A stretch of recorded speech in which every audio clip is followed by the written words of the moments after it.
What's going on, guys? Welcome back to another video. So today we're going to be going over on how to use the SimBrief. Basically, what SimBrief is you use this to connect your flight plans over to your aircrafts. It's pretty simple, pretty easy to use, but I'm going to show you guys how to quickly use it. So this is basically the main dashboard panel right here. So this is my latest flight plan, obviously. This is just flight plans, and these are the aircrafts I've flown. So that's basically not really important. So when you come here, it'll press new flight. Once you're in the new flight tab, airline. This is what airline you're basically flying. Obviously, JBU stands for JetBlue, AAL stands for American Airlines, and so on and so on. So for this example, I'll be using American. And these are other the number. So this will be your call sign number as it would be like American like 1770 or like 185, 5750, something like that. You can also just use a random number. I was gonna use 123. Um, so your call sign would be American 123. That's what these two things here. These are extremely important. You probably should memorize this. And if you're just starting out, I recommend using a call sign that you could easily memorize, and you're just going to be used to it all the time. So now, the departure, pretty simple. What airport you're going to be departing from. For this example, we'll just be using JFK. Obviously, it could be any airport in the world. You're going to be arriving. This is your arrival airport. Also pretty simple. So let's just put LAX in. So let's say you accidentally put like departure airport in the arrival and the arrival in the departure. You could also just click this and it'll flip it back and forth. Now this is your alternate airport. Obviously, you could press auto, none. You should have to put it on auto and just let it pick it.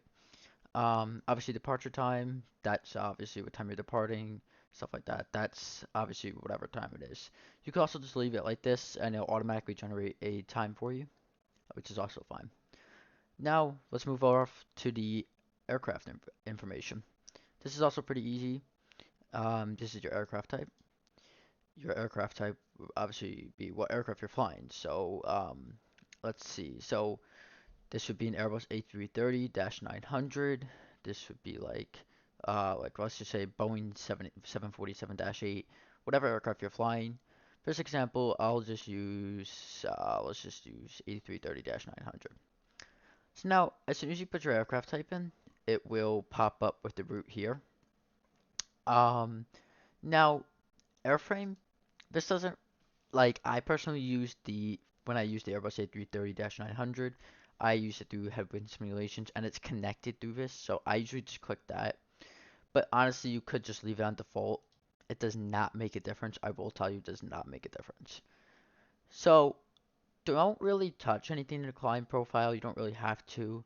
Your cruise, just leave that like that. Don't touch that.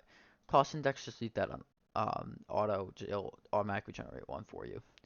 etc call sign, you don't really have to touch this. This will automatically generate. Come down here. Registration, VIN number, just leave everything here. CCAL number. You could just leave this alone. It will automatically generate one. If you're crossing the Atlantic, you need it. If you're not crossing the Atlantic, it does not matter whatsoever. You could just leave that alone. Selections. Just leave this alone. If you're doing VFR, make sure you do VFR, IFR to VFR, but most of you guys are probably doing IFR. If you're doing through SimBrief, it'll mostly be IFR, but that's pretty much that. And then optional entries. Block time, just leave that alone. It'll automatically generate everything. Departure and arrival runway do not matter with SimBrief. I usually just leave it alone and let it auto do it. Passengers, just leave that on auto, but the altitude, this is your going to be your cruise altitude. Just leave it on auto, unless you want something specific. Then you press, like, obviously type in whatever one you want. Freight, just leave that on auto. All the stuff will automatically generate here, so you do not have to worry about that. Your route here, this is very important. You could obviously change the route by clicking this. It'll change the route, give you different route options. Usually, the first one it appears with is the quickest, most efficient, and most fuel efficient, and stuff like that. So, stuff like that. You could just leave the top one, or you could switch around, play with it, whatever one you want to do. That's completely your choice. So now that's pretty much simple. I ran through it pretty quick because it's really simple. The only thing you really have to fill out is all the stuff up here and the aircraft info. Everything else is automatically done for you. Unless you want to change the route, you could obviously change that. Pretty simple. So now once this is all done, you press generate flight. Give it a second, it will generate the flight. Alright, flight's been generated. So now, this is all here.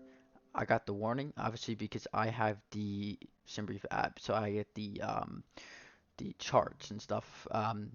My apologies, not the charts. You get like basically I'll show you, it's like the PDF file of it. This is what like it is. Um, I don't even know why I have it downloaded. It's kind of useless. Don't even download it.